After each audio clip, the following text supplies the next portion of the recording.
Mega ম্যাচের আগে বিশ্রামে ভারত, প্রস্তুতি শুরু পাকিস্তানের, নয়া অভিযোগ নিয়ে আইসিসির দরবারে PCB. Hi everyone, welcome back to my channel Anjana Banerjee blogs. বন্ধুরা, তোমাদের সকলকে আমার এই ছোট্ট ইউটিউব চ্যানেলে স্বাগত জানাই। আগামী রবিবার অর্থাৎ 23শে ফেব্রুয়ারি আইসিসি চ্যাম্পিয়ন্স ট্রফিতে মেগা ম্যাচ। দুবাইতে মুখোমুখি ভারত এবং পাকিস্তান। শুক্রবার থেকেই দুবাইতে প্রস্তুতি শুরু করে দিল পাকিস্তান, কিন্তু বৃহস্পতিবার বাংলাদেশের বিরুদ্ধে ম্যাচ জয় পাওয়ার পর শুক্রবার মূলত বিশ্রামেই কাটান ভারতীয় দলের ক্রিকেটাররা।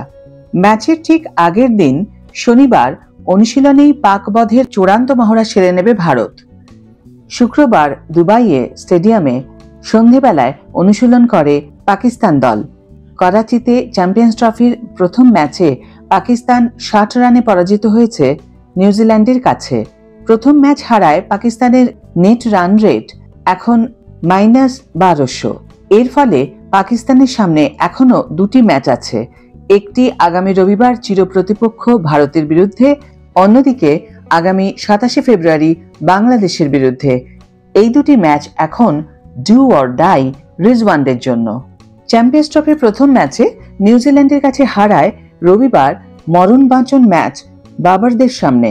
পাকিস্তানের কাছে এই ম্যাচটা আর 5টা ম্যাচের মতো, তাদের ওপর কোনো বাড়তি চাপ নেই, এমনটাই দাবি করেছেন হ্যারিস রউফ।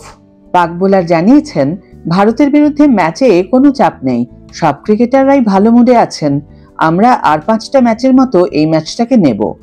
নিউজিল্যান্ডের বিরুদ্ধে মন্থর গতিতে বল করেছে পাকিস্তান। নির্ধারিত সময় শেষ হওয়ার পরেও একটি ওভার বাকি ছিল পাকিস্তানের, ফলে শাস্তি পেয়েছে পাকিস্তান। ক্রিকেটারদের 5% ম্যাচ ফি জরিমানা করা হয়েছে। ভারত বনাম বাংলাদেশ খেলা চলাকালীন নয়া অভিযোগ নিয়ে এলো পিসিবি। তাদের দাবি, ইভেন্টের লোগো চ্যাম্পিয়ন্স ট্রফি 2025 ম্যাচের সরাসরি সম্প্রচার জুড়ে প্রদর্শিত হয়েছিল, তবে আয়োজক দেশের নাম পাকিস্তান একবারও দেখানো হয়নি। যদিও সম্প্রচারকারীরা চুক্তিগতভাবে দুবাইতে খেলা ম্যাচ সহ সমস্ত সম্প্রচারে ইভেন্টের নাম এবং আয়োজক দেশের নাম উভয়ই অন্তর্ভুক্ত করতে বাধ্য। ভারত বনাম বাংলাদেশ খেলা চলাকালীন এই নিয়ম মানা হয়নি। এর আগে পাকিস্তান এবং নিউজিল্যান্ডের মধ্যে টুর্নামেন্টের উদ্বোধনী ম্যাচে ও আফগানিস্তান বনাম দক্ষিণ আফ্রিকা খেলার সময় লোগোটি সঠিকভাবে প্রদর্শিত হয়েছিল। এই নিয়ে আইসিসির কাছে অভিযোগ দায়ের করেছে পিসিবি। জিও টিভির একটি প্রতিবেদন অনুযায়ী জানা গেছে, কারিগরি সমস্যার কারণে এই লোগোটি দেখানো সম্ভব হয়নি সেদিন, তবে আগামী দিন থেকে এই ভুল সংশোধন করে নেবে আইসিসি। এদিকে আইআইটি বাবার ভবিষ্যৎবাণী নিয়ে শোরগোল পড়ে গেল। ভারত পাকিস্তান ম্যাচ নিয়ে যা বললেন শুনলে অবাক হয়ে যেতে হবে। আইআইটি বাবা অভয় সিং একটি ইউটিউব চ্যানেলে কথা বলার সময় বলেছেন, এবার আইসিসি টুর্নামেন্টে ভারত ও পাকিস্তানের মধ্যে দুর্দান্ত ম্যাচে পাকিস্তান জিতবে। আইসিসি টুর্নামেন্টে ভারত পাকিস্তানের মধ্যে লড়াইয়ের জন্য সারা বিশ্বের ক্রিকেট ভক্তরা অধীর আগ্রহে অপেক্ষা করেন। দুই দেশের রাজনৈতিক টানাপোড়েনের কারণে এই ম্যাচ নিয়ে উত্তেজনা থাকে তুঙ্গে। আইসিসি টুর্নামেন্টে একে অপরের বিরুদ্ধে এই দুই দল খুব কম সংখ্যক ম্যাচ খেলে। 23শে ফেব্রুয়ারি ভারত ও পাকিস্তানের মধ্যে হাই ভোল্টেজ ম্যাচ। দুই চিরপ্রতিদ্বন্দ্বী দল মুখোমুখি হবে এবার। আর তার আগে মহাকুম্ভ মেলা থেকে লাইমলাইটে আসা আইআইটি বাবা নামে জনপ্রিয় অভয় সিং ওই ম্যাচ নিয়ে বড় সড়ো ভবিষ্যৎবাণী করেছেন। তার ভবিষ্যৎবাণীর ভিডিও ক্রমশ ভাইরাল হচ্ছে সোশ্যাল মিডিয়ায়। বাবা এমনকি এটাও দাবি করেছেন, বিরাট কোহলি এবং অন্য খেলোয়াড়রা সেরাটা দিলেও ভারত জিততে পারবে না এই ম্যাচ।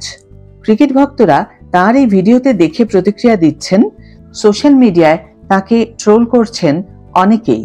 চ্যাম্পিয়ন্স ট্রফিতে পাকিস্তান এবং নিউজিল্যান্ডের মধ্যে গ্রুপ এর প্রথম ম্যাচ হয়েছে। করাচি ন্যাশনাল স্টেডিয়ামে কিউইদের কাছে 60 রানে হেরেছে পাকিস্তান। এখন দেখার বিষয় আইআইটি বাবা অভয় সিং এর ভবিষ্যৎবাণী কতটা সত্যি হয়। তাহলে আগামীকাল 23শে ফেব্রুয়ারি রবিবারের ভারত বনাম পাকিস্তানের ম্যাচের অপেক্ষায় আজকের ভিডিও এখানেই শেষ করছি। ভিডিও যদি ভালো লেগে থাকে তাহলে অবশ্যই একটা ছোট্ট করে লাইক দিও, শেয়ার করো বন্ধুদের সাথে, কমেন্ট করে জানিও তোমাদের মতামত। যারা এখনো আমার চ্যানেলটিকে সাবস্ক্রাইব করোনি তারা অবশ্যই চ্যানেলটিকে সাবস্ক্রাইব করে আমার পাশে থেকো।